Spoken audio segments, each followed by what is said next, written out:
यहाँ पर देखिए Irish potato famine, London news में ये खबर आई है 1849. Hungry children digging for potatoes in a field that has already been harvested, hoping for discover some leftovers during the great Irish potato famine. इसी नाम से आगे बढ़ गया ये. लगभग कितना नंबर है? 3 और 3 6 10 लाख लोग मर गए स्टारवेशन के कारण. Number of immigrated for the search of the work. इन्हें आस है कि कहीं आलू अगर गलती से मिल जाए तो ये अपना पेट भर सकते हैं. बच्चे पेट भरने के लिए आलू ढूंढ रहे हैं. उसके बाद आता है conquest, disease and trade. So the pre modern world shrank greatly in the 16th century after the European sailors found a sea route to Asia and successfully crossed Western Ocean to America. For centuries before, Indian subcontinent was central to these flows and the crucial point of their networks. The entry of the European helped expand and redirect some of the flows towards the Europe. इस discovery से पहले, जब तक तो ये discovery हुई, लोग Asia की तरफ बढ़ने लगे, अमेरिका की तरफ बढ़ने लगे. लेकिन इससे पहले, before discovery, America had been cut off. किसी को मालूम ही नहीं था ना अमेरिका है. अमेरिका यानी दोनों, north south America with the Caribbean, जैसे हमने देखा.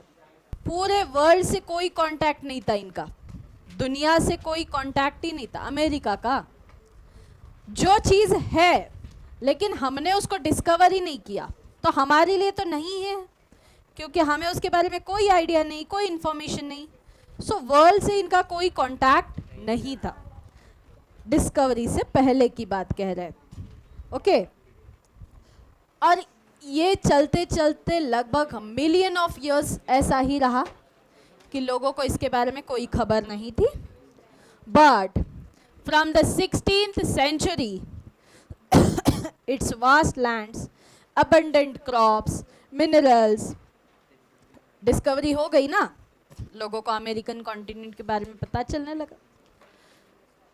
इसके बाद लोग बहुत बड़ी मात्रा में, जो लोगों को पता चला कि बहुत वास्ट लैंड है, इनके पास भी अलग अलग क्रॉप्स है, बहुत सारे मिनरल्स है, तो ये लोग भी व्यापार में आ गए और अलग अलग चीज़ों का व्यापार करने लगे. प्रेशियस मेटल्स, जिसमें ज़्यादातर सिल्वर होते थे, इसका माइनिंग होता था आज के समय में, जैसे हम कहते हैं ना पेरू, मैक्सिको है ना, ब्राज़ील के आसपास होता है. Enhance Europe's wealth and finance it's trade with Asia. Legends spread in 17th century Europe about the South America's fable wealth. Many expeditions set off in a search of El Dorado, जिसे आजकल city of gold क्या कहा जाता था, city of gold, L Dorado.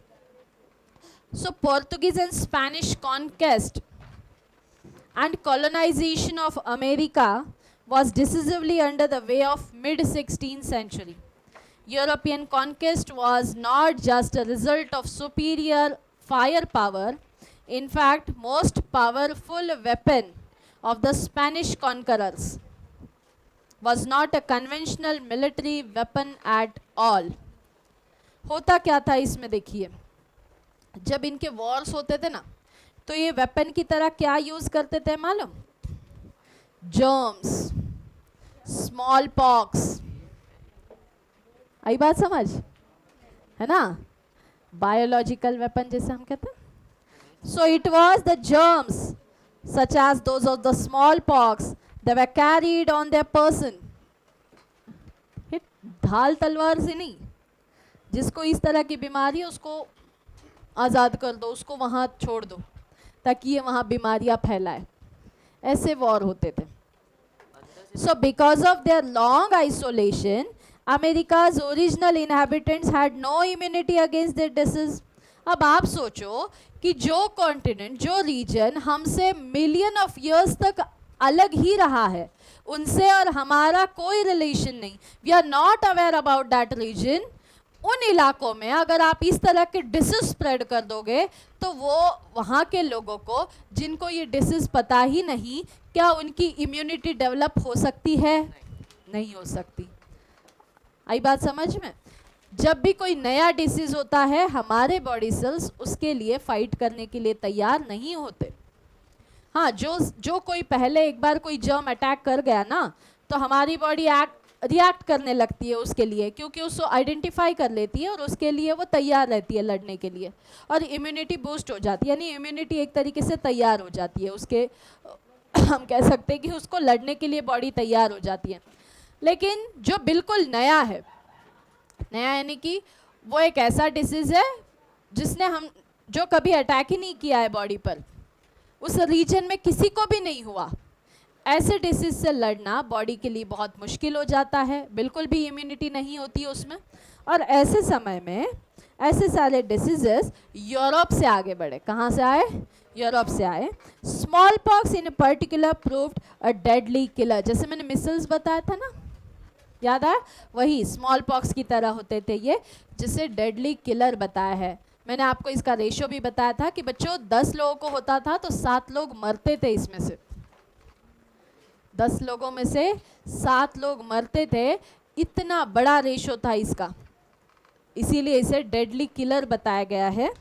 Introduced, it spread deep into the continent ahead even in any European reaching there. It killed and decimated whole communities, paving the way for conquest. Guns could be bought और captured. कोई बंदूक लेकर लड़ने आएगा तो क्या करोगे? बंदूक छीन लोगे, उसी के बंदूक से मार सकते हो, उसको गिरा सकते हो, कुछ भी कर सकते हो। लेकिन कोई डिसीज लेकर आएगा तो क्या करोगे? कोई बीमारी लेकर आएगा तो क्या करोगे? है ना? तो इसी समय में it turned against the invaders, but not diseases such as smallpox, to which the conquerors were mostly immune. Until the 19th century, poverty and hunger were common in Europe. Poverty और hunger कैसे बन चुके थे? Europe में common बन चुका था ये सब चीज़ें। सिटीज़ वेयर क्राउडेड, ज़्यादातर लोग सिटीज़, भीड़ भड़क्का हो गई थी सारी, सिटीज़ क्राउडेड नज़र आती थी, और डेडली डिसीजेस जो है वो बुरी तरीके से फैल चुके थे। रिलीजियस कॉन्फ्लिक्ट्स आए दिन दिखाई देते थे, कॉमन हो चुकी थी ये सारी चीज़ें। रिलीजियस डिसेंटर्स, यानी कि जैसे मान लो कि अगर कोई किसी चीज़ को, किसी बिलीफ को, किसी चीज़ को एक्सेप्ट करने से मना कर दे, है ना, तो उसे डिसेंटर कहा जाता था।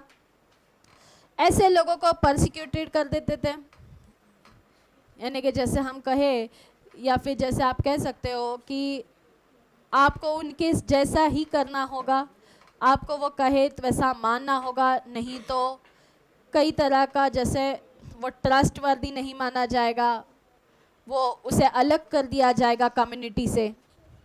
सो thousands of therefore fled Europe for America. लोग कहाँ चले गए?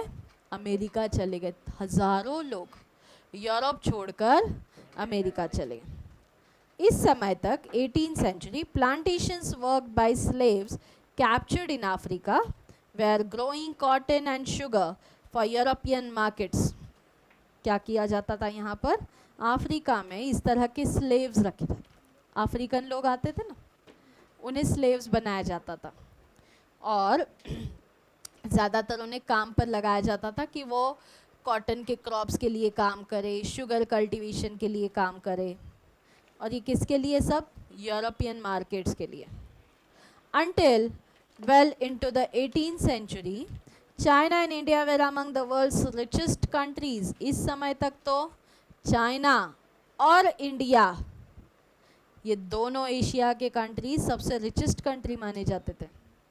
They were also preeminent in Asian trade, और एशिया में सबसे आगे कोई अगर व्यापार में थे तो ये दो देश थे। However, from the 15th century, China is said to have a restricted overseas contacts and retreated into isolation. China किस लिए रखा गया? एक तरीके से थोड़े दिनों के लिए जैसे आइसोलेट हो गया. And China reduced role and rising importance of America gradually moved to the center of the world trade westwards. Europe now emerged as a center of world trade. और ये जगह किसने ले ली बाद में? किसने ले ली? यूरोप ने ले ली. इतना ही पार्ट जो है आने वाला है बोर्ड्स में, आगे का पार्ट नहीं आता तो वो पूरा सिलेबस से कट है. ठीक है, तो जितना आने वाला है उतना हमने पढ़ लिया इस चैप्टर का हिस्सा. अगले लेक्चर में अगला चैप्टर स्टार्ट करेंगे.